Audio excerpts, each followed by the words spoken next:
అన్ని ఏకాదశులు ఒకెత్తు, ముక్కోటి ఏకాదశి ఒకెత్తు. ఇయాల ముల్లోకాలను నడిపేటి ఆ విష్ణుమూర్తిని మొక్కుకుంటే మోక్షం దక్కుతుందని నమ్మకం. అందుకే ఈ జాముల స్వామివారిని ఉత్తరం ద్వారం నుంచి దర్శించుకొని తరిస్తారట ముక్కోటి దేవతలందరూ వైకుంఠంలా. మరి మనం మనుషులం కదా, అంత భాగ్యం లేదు కాబట్టి గుడులలకు పోయి ఉత్తర ద్వారం నుంచి మొక్కులు పెడతాం. పాండ్రి మరి ఈ పారి వైకుంఠ ఏకాదశి ఎక్కడెక్కడ ఎట్లెట్లా జరిగిందో అట్లా పోయి చూసేద్దాం. వైకుంఠ ఏకాదశి అలా విష్ణు భగవానుడు కొలువై ఉన్న ఆలయాలు మొత్తం భక్తులతోటి శితం పట్టిన ఇయాల గుడులన్నీ గోవింద నామాలతోటి మోతమోగినాయి. పేరున్న గుడుల కాన్నైతే కిలోమీటర్ల కొద్దీ లైన్లు కట్టిండ్రు భక్తులు. ఇక తిరుపతిలో చూడాలే వైకుంఠ ఏకాదశి వైభోగం. ఎంకన్న స్వామిని ఉత్తర ద్వారం నుంచి దర్శనం చేసుకునేటందుకు కామన్ పబ్లిక్, లీడర్లు, యాక్టర్లు, ఆటలాడేటోళ్ళంతా కదిలిండ్రు తిరుపతికి. తెలంగాణ సీఎం రేవంత్ రెడ్డి ఇంటోళ్లతోని కలిసిపోయి దర్శనం చేసుకున్నాడు. అట్లనే రెండు రాష్ట్రాల నుంచి మంత్రులు, ఎమ్మెల్యేలు, ఎంపీలు, మాజీ మంత్రులు, మాజీ ఎమ్మెల్యేలు బగ్గమందే పోయిండ్రు. దానికి తగ్గట్లే ఏర్పాట్లు కూడా గట్టిగా చేసిండ్రు టీటీడోళ్లు. ఏడాది కోపారి కాబట్టి ఎక్కడ తగ్గలే. ఇక రామభక్తుడు జగ్గారెడ్డి సారు ఇలాకా రామ్నగర్లో జరిగిన పండగ ముచ్చట్లే చెప్పుకోవాలి.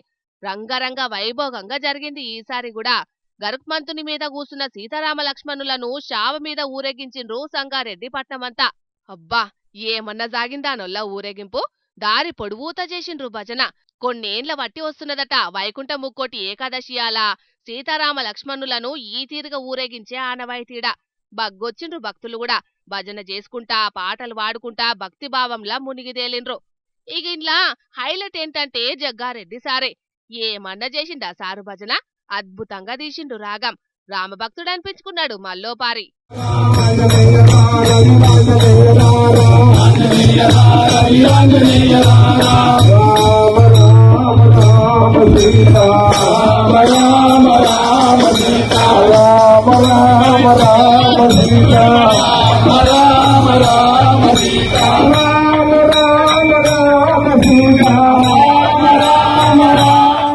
కడమ జాగల్లో కూడా ముక్కోటి ఏకాదశి మా సంబరంగా అయింది. హైదరాబాదు పట్నం పబ్లిక్ అంతా గుడుల ముంగట్నే ఉన్నారు ఈ పూట. పొద్దుగాల 5ంటికే లైన్లు కట్టిండ్రు భక్తులు. హైదరాబాదు జిల్లాల పొంటైతే పాత గుడులకు, టీటీడీ కట్టిన గుడులకైతే మస్తు మంది పోయిండ్రు భక్తులు. చిక్కడపల్లి శ్రీ వెంకటేశ్వర ఆలయంలా పబ్బతి పట్టిండు మాజీ గవర్నర్ బండారు దత్తాత్రేయ సారు. భద్రాచలం అయితే మారుమోగింది రామనామంతోటి. దర్శనం ఎట్లయిందో భక్తులు చెప్తుండ్రి నుండ్రి. బానే ఉందండి, బానే ఉంది. కొత్తగూడెం నుంచి వచ్చాం సార్ మేము. మంచిగా అన్ని విధాలు బాగానే చూశారు సార్. చాలా బాగుంది. చాలా బాగుందండి. పోలీసు వారు చాలా బాగా సహకరించారు. జై శ్రీరామ్ అండి. చెప్పండి మామ, ఎక్కడి నుంచి వచ్చారు? ఎట్లుందమ్మా దర్శనం? బానే ఉందండి. 35 సంవత్సరాల కంచి దర్శనం చేసుకుంటున్నాం. ఎట్లా అనిపిస్తుంది దర్శనం? ఏర్పాట్లు ఎట్లున్నాయమ్మా? దర్శనం బాగుందండి. అంత సహకారంగా మంచిగా చూసినాం దేవుని దగ్గరికి. ఎంత సంబరపడుతున్నారో, ఎట్లెలిగిపోతున్నాయో చూస్తున్నారా భక్తుల ముఖాలు. మరిగా ఈ వైకుంఠ ఏకాదశి అలా ఆ శ్రీమన్నారాయణుడు భక్తులందర్నీ చల్లగా చూడాలనని మా జోర్దార్ వార్తల తరపున కూడా కోరుకుంటున్నాం. ముగ్గంటే సంక్రాంతి అని అనుకుంటాం గాని భక్తున్నోళ్లకు ఏ పండుగైనా రంగోలేనోలా. ముగ్గంటే 4 వరుసలు సుక్కలు పెట్టి 3 సుట్లు దింపుడే కాదు, ముల్లోకాల నేలేటి భగవంతుణ్ణి కూడా ముగ్గుల దించొచ్చు. జనగాం జిల్లాలో ఉండే రంగోలి కళాకారిణి పెద్ది కుసుమనాగరాజు అక్క అట్లనే చేసి ఇప్పుడు వార్తలకు ఎక్కింది. అందుకే ఆ వార్తను మన జోర్దార్ వార్తలకు కూడా పట్టుకొచ్చినాం. పాండ్రిగా చూద్దాం అక్క టాలెంట్ ఏందో. వా, ఏం టాలెంటు. గింత పొల్లు పోకుండా రంగోలితోటి ఎంకన్న దేవుణ్ణి ఎంత నిండుగా రూపుదిద్దింది చూడుండ్రి. సాక్షాత్తు ఆ 7 కొండల ఎంకన్న దేవుణ్ణి కండ్ల ముంగట చూసినట్టున్నది కాదనుల్లా. మరేసింది ఎవలనుకున్నారు? జనగాంపట్నంలుండే పెద్ద కుసుమ నాగరాజక్క. రంగోలి ముగ్గులేసుట్లా చేయి తిరిగిన కళాకారినిగా పేరున్నది గీ అక్కకు. ఎంత నేర్పు, ఎంత ఓర్పు. దేవుణ్ణి అందున వెంకటేశ్వరుణ్ణిట్లా రంగోలి రూపంలో చూపెట్టుడంటే అట్టిముచ్చట్నా? అక్క టాలెంట్ ను ఎంత తారీఫ్ చేసినా తక్కువే పోన్రి. అసలు కండ్లు దిప్పుకోబుద్ధి అయితే లేదంటే నమ్ముండ్రి. 1000 కండ్లు కూడా సరిపోవు రంగోలి రూపంలో కొలువైన ఎంకన్న స్వామిని చూడనీకి. స్వామివారి ముఖం, పేమీద నగలు, పూలమాలలు ఏడగింత వంకవెట్టలేం. గంత అందంగా రూపుదిద్దింది రంగోలి. ముక్కోటి ఏకాదశి అల్లా అందరూ గుడికి పోయి ఉత్తరం గుంట స్వామి దర్శనం చేసుకుంటే దేహమే దేవాలయం అన్నట్టు ఇంటినే గుడి చేసి రంగోలితోటి దేవుణ్ణి కొలువు దించింది ఇంట్లా. కుసుమక్క ఇదివరకే ఫేమసుల్లో. అప్పట్లా రైతు బంధు పథకం మీద సీఎం సీఎం కేసీఆర్ సార్ కు శనార్థులు చెప్పుకుంటా ముగ్గేసి వార్తలలో నిలిచింది అక్క. అట్లా రైతు బంధు కుసుమాను కూడా పేరు పోయింది తెలంగాణల. వైకుంఠ ఏకాదశి అల్లా మళ్ళీప్పుడిగో గిట్ల వార్తల్లోకొచ్చింది. ఏమైనా అక్క టాలెంట్ మామూలుగా లేదు పోన్రి. అందుకే గీ ముచ్చట తెలిసిన లోకల్ పబ్లిక్ అంతా ఇలా ఇంటి బాట పట్టి అక్క టాలెంట్ ను మస్తు మెచ్చుకుంటాండ్రు. మల్లో వనికి ఇప్పుడు మా జోర్దార్ వార్తల తరపున కూడా కుసుమక్క టాలెంట్ ను తారీఫ్ చేస్తున్నాం. పబ్లిక్ ఇప్పుడు మా రాముల తాత చెయ్యాల కదా, మరి పెద్ద మనిషి ఇయ్యాలే మిగ్రం ముంగటేసుకున్నాడు, అరుచుకుందాం పాడ్రి. ఓ తాత, ఏందయ్యాటి వార్త? మనసు గతి జింతే మనిషి బ్రతుకింతే, మనసున్న వాడికి సుఖము లేదింతే, మనసు గతి జింతే మనిషి బ్రతుకింతే. అగో ఏమైందే తాత? నెత్తి మీద తడిబట్టేసుకొని మనసున్న మనిషికి సుఖం లేదని పాట పాడుతున్నావు, ఏమైందే నీకు?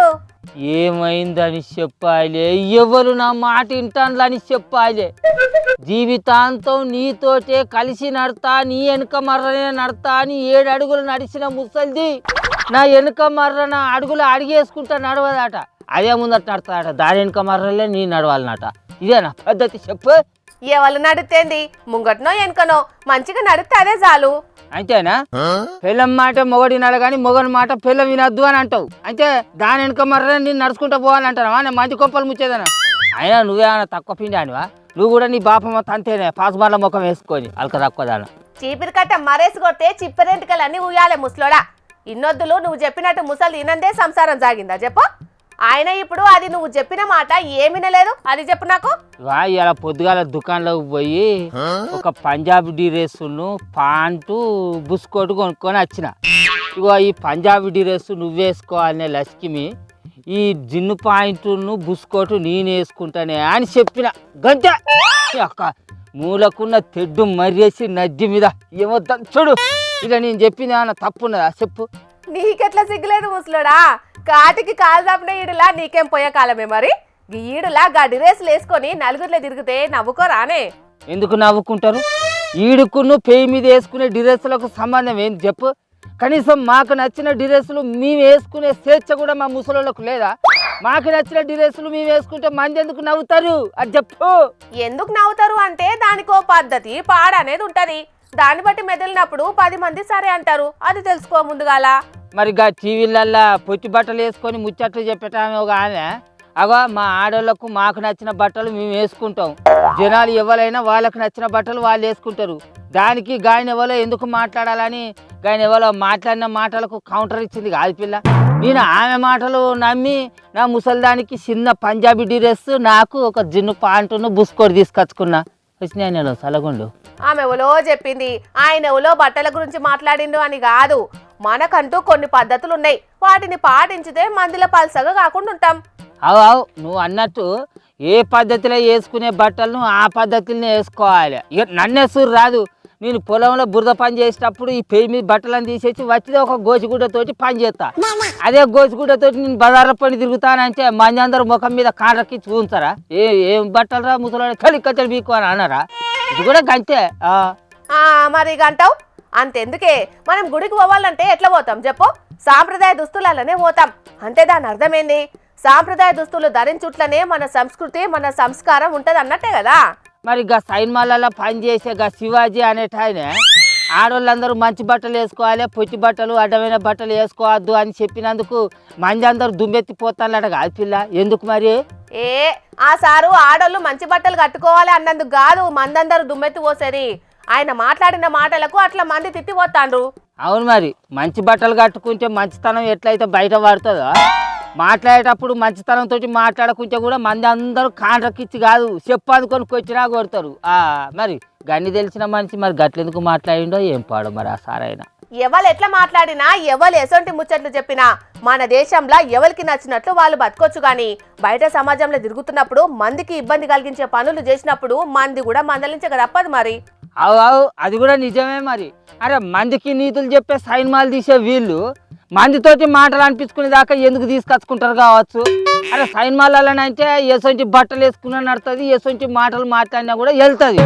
కానీ బయట కూడా మేము గసటి బట్టలే వేసుకుంటాం గట్టనే మాట్లాడతాం అని అంటే వెళ్తుందా అసలుకే నడవది ఏ ముసలాడా ముసలిది నీ కొరకు చూస్తాంది చేనులపండి చెలకపండి తిరుగుతాను నడు రమ్మంటాను నేను ఏడికి రమ్మానంటే వచ్చేది నేను అసలుకే రాను అవో అది మూలకుండా చీపురు గట్ట మర్యాసి కుక్కని వచ్చినాడు వచ్చింది ఇప్పుడు రా అని తిప్పులాడుతుంది అట్లా నేను అసలుకే రాను ఇక నువ్వు దానికి దీర్ఘాలు తీస్తావు వీడికి వచ్చి పీకు నుంచది అరే ముసలి పిలిచినప్పుడు ఓ రాదే నువ్వు పోకుంటే అది మళ్ళీ చీపురు కట్ట పట్టుకొని వచ్చినా వస్తుంది.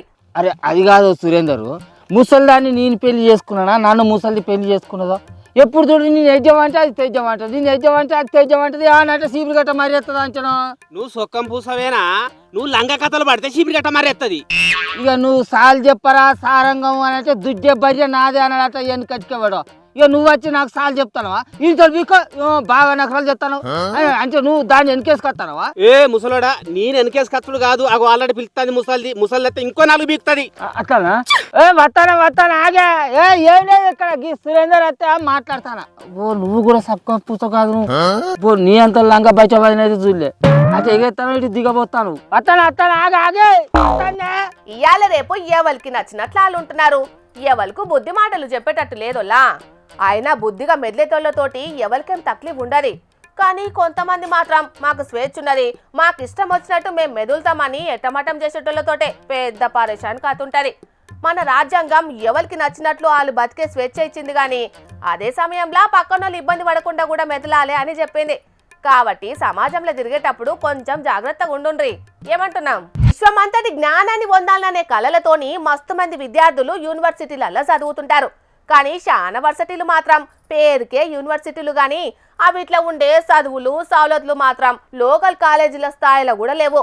ఇక చదువుల ముచ్చట అటుంచితే కనీసానికి తినే బువ్వ కూడా చక్కగా లేకున్నా అడ్డగోలు పైసలు పట్టిస్తున్నారని ఇగో ఈ విద్యార్థులు ఎట్లా నిరసనకు దిగినరో చూడుండ్రి. మెస్సు హాల్లో కూర్చుండి ప్రశాంతంగా బువ్వ తినాల్సిన విద్యార్థులు ఇగో ఇట్లా తినకుండా ప్రశాంతంగా కూర్చున్నారు. మరిట్లా వాళ్ళు ఎందుకోసానికి నిరసన చేస్తున్నారో ఈ తమ్ముడు చెప్తున్నాడు. ముందుగాల మీరు ఏనుండ్రి ఆ టెంక మళ్ళా మాట్లాడుకుందాం. కాకతీయ యూనివర్సిటీలో మధ్యాహ్నం భోజనాన్ని అందరు విద్యార్థులు బహిష్కరించడం జరిగింది.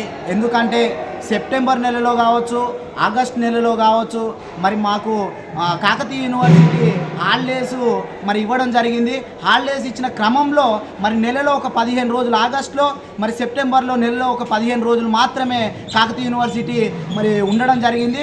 ఆ 15 రోజులు మిగతా 15 రోజులలో మేము మెస్లో అన్నం తినలేదు.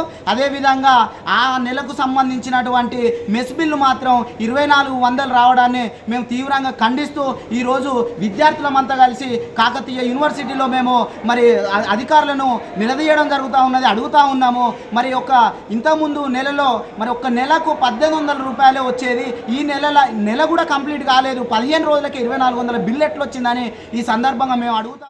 అదన్నట్టు ముచ్చట ఇదివరకు మెస్సు బిల్లు నెలకు 1800 రూపాయలు వచ్చేదట. కానీ ఆగస్టు సెప్టెంబర్ 2 నెలలు విద్యార్థులు 15 రోజులు మాత్రమే ఉన్నారట. అయినా కూడా 2400 రూపాయలు బిల్లు వచ్చింది. 15 రోజులకే గంతగానం బిల్లు ఎట్లొత్తదని చెప్పి బువ్వది నుడు బంద్ చేసి విద్యార్థులంతా ఆందోళనకి దిగిండ్రు.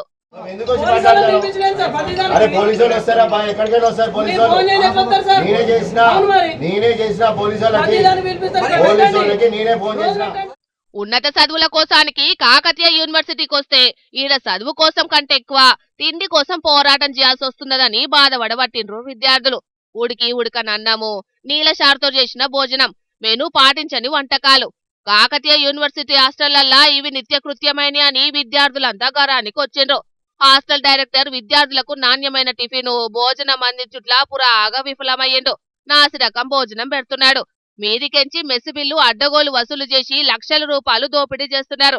ఇగి అక్రమాలను ప్రశ్నిస్తే విద్యార్థుల మీదికి పోలీసులను పిలిపించి భయపెట్టిస్తున్నారని కోపానికి వచ్చిండ్రు విద్యార్థులు.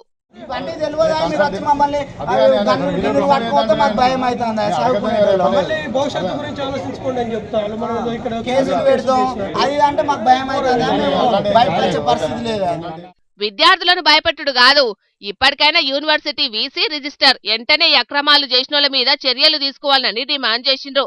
మరిగా విద్యాశాఖ మంత్రి ముఖ్యమంత్రి రేవంత్ రెడ్డి సారు యూనివర్సిటీలలో జరుగుతున్న తక్లీఫ్ల మీద జర ఓ నజర్ ఎయ్యిండ్రి.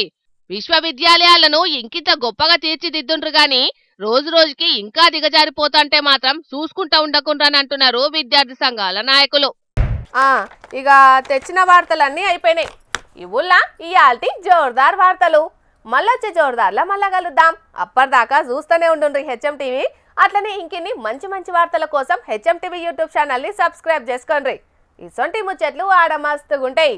అన్ని ముచ్చట్లు మీ దాకా చేరాలంటే తప్పకుండా గంట కొట్టుండ్రి, లైక్ చేయండి, ఈ ముచ్చటను మీ దోస్తులకి షేర్ చేయండి. ఏమంటున్నాం? సరే మరి, టాటా.